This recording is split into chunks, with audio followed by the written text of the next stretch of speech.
Good morning friends, welcome to your own channel grow more stocks. आज मैं आपसे एक ऐसे शेयर के बारे में बात करना चाहता हूं जो कि काफ़ी अच्छे वैल्यूएशन पे आपको मिल रहा है, अपने सेक्टर का लीडर है, काफ़ी बड़ी कंपनी है। अगर कोई स्टॉक मार्केट में आता है तो उसके पोर्टफोलियो में आपको ये स्टॉक ज़रूर देखने को मिलेगा, क्योंकि ये जो स्टॉक है वो पोर्टफोलियो की शान है। और इसी शेयर से रिलेटेड एक न्यूज़ भी आई है अभी, और रिसेंटली काफ़ी अच्छा मौका भी है आपके पास पैसा बनाने का। तो चलिए फ्रेंड्स, शुरू करते हैं। मैं आपको सीधे लेके चलता हूँ न्यूज़ पे। आप देख सकते हैं न्यूज़ जो है वो रिलेटेड टू है एचडीएफसी बैंक। आप देख सकते हैं brokerage bullish on HDFC bank raises target price by 40%। आप देख सकते हैं कि जो एच बैंक है उसका जो नया टारगेट प्राइस आपको देखने मिल सकता है 2104 एन अपसाइड ऑफ 40%। आप समझ सकते हैं अभी जो उसका प्राइस है समथिंग 1490 और 1500 पे वो ट्रेवल कर रहा है। काफ़ी गिरावट में मिल रहा है, काफ़ी अच्छी गिरावट में मिल रहा है। ऑलरेडी अभी आपको काफ़ी ज़्यादा करेक्ट करके मिल रहा है। अगर हम बात करें तो आप देख सकते हैं कि जो एच बैंक है वो अपने सेक्टर का लीडर है। आपको पता ही है कि वो कितने अच्छी तरीके से उनके बैंकिंग ट्रांजेक्शन है। आप देख सकते हैं कि almost 85% of all the financial transactions conducted by the banks users are initiated digitally. आप देख सकते हैं 85% जो ट्रांजेक्शन है इस बैंक के वो डिजिटली है, मतलब फ्यूचर ओरिएंटेड भी हैं। आप देख सकते हैं only 8% of the banking transaction are conducted in the lenders branches and 6% through its ATMs.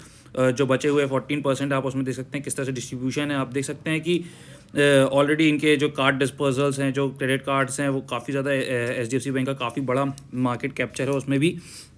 अगर हम बात कर सकते हैं तो आप नीचे ये सबसे लास्ट लाइन भी देख सकते हैं, H bank credit is expected to grow at a CAGR of 21%, which is 10 to 12% more than the estimated market growth for the financial year 21-24 period.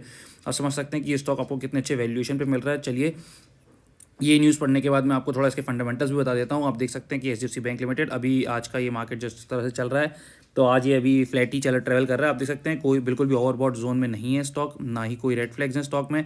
आप देख सकते हैं स्टॉक प्राइवेट सेक्टर बैंकिंग का है। स्टॉक जो है वो रैंक 3 है इसकी पूरे स्टॉक मार्केट में। आप देख सकते हैं एक लार्ज कैप कंपनी का स्टॉक है। पी रेशियो देखिए तो सेक्टर का पी और स्टॉक का पी बिल्कुल एज पर सेक्टर ही है। कोई भी प्रीमियम वैल्यूएशन नहीं, कुछ भी महंगा नहीं मिलता आपको, एकदम सही वैल्यूएशन पे मिल रहा है अभी आपको।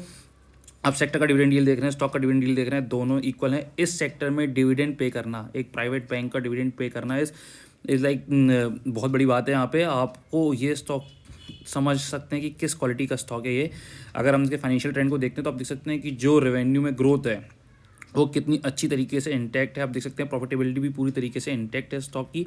अगर हम रिटर्न्स की बात करते हैं तो आप देख सकते हैं पिछले 1 मंथ में स्टॉक ने हमको दिए हैं टोटल ऑफ -6% के रिटर्न्स। अगर हम 1 ईयर की बात करते हैं तो स्टॉक ने हमको दिए 4.74% के रिटर्न्स।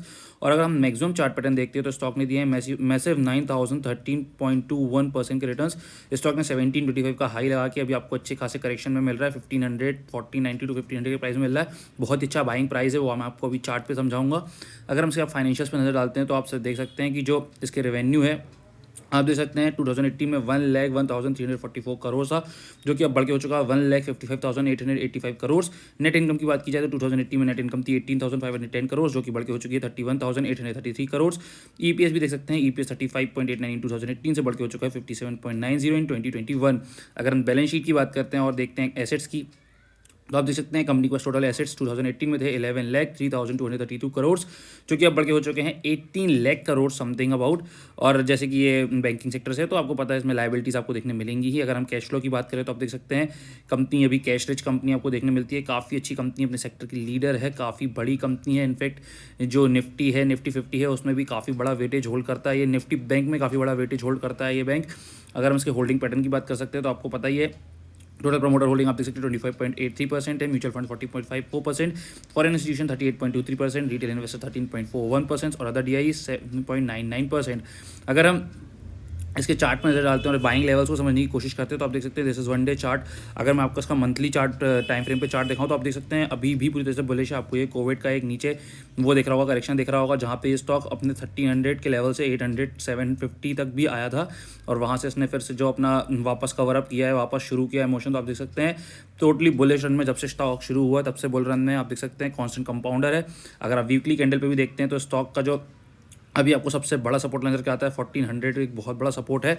लेकिन ये स्टॉक आपको वहाँ तक जाते हुए बहुत ही कम चांसेस से देखने मिलेगा। अगर ये स्टॉक आपको 1450 से 1500 के बीच में मिलता है तो हर वो प्राइस 1500 के नीचे हर वो प्राइस वैलिड है, वैल्यूएबल बाय है आपके लिए, एकदम परफेक्ट वैल्यू बाय है, आपको करना चाहिए। अगर मैं 1 डे चार्ट फ्रेम को यही चीज़ दिखाता हूँ तो आप देख सकते हैं कि जो 1440 के ऊपर का जो लेवल है वहाँ से स्टॉक ने कितनी बार सपोर्ट लिया है, और ये इसका बहुत ही बड़ा बाइंग जोन है।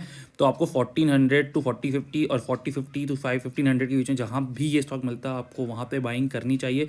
आप देख सकते हैं स्टॉक अभी अपने RSI पे देखते हैं 36.31 पे है, एक्सट्रीम फियर में आ चुका है। आपको ये स्टॉक यहाँ पे पिक करना चाहिए। आपको शॉर्ट टर्म लॉन्ग टर्म में दोनों में ही अच्छे खासे रिटर्न्स देने की बात करें। अगर हम 1 वीक में RSI देखते हैं स्टॉक का तो आप तब भी देख सकते हैं स्टॉक फियर जोन में ही है अपने। और अगर जैसे कि आप देख सकते हैं अभी जो प्राइस है 1500 का है, अगर जिस तरह से जो प्रेडिक्शंस हैं टारगेट्स अगर हम वो मान के चलते हैं और स्टॉक अगर 2000 भी क्रॉस करता है तो आप समझ सकते हैं कि यहाँ से भी स्टॉक आपको आराम से 35 to 40% in long term return देने की कैपेबिलिटी रखता है। और शॉर्ट टर्म में भी वापस 1700 को बहुत जल्दी टेस्ट करने की अपनी कैपेबिलिटी रखता है। मतलब 10 to 12% in very short term and approximately 40 to 50% in medium term. और लॉन्ग टर्म में तो ये मल्टी बैगर स्टॉक है, आपको कांस्टेंट कंपाउंडिंग करके देगा। तो आपको इस स्टॉक को अपने पोर्टफोलियो में ज़रूर ऐड करना है। हर डिप पे इसको अपने थोड़ी क्वांटिटीज़ को इसके आपको अपने पोर्टफोलियो में ऐड करना है, या आपको बहुत अच्छे रिटर्न्स प्रोवाइड करके देगा। So thank you friends, please do like the video and subscribe to my channel.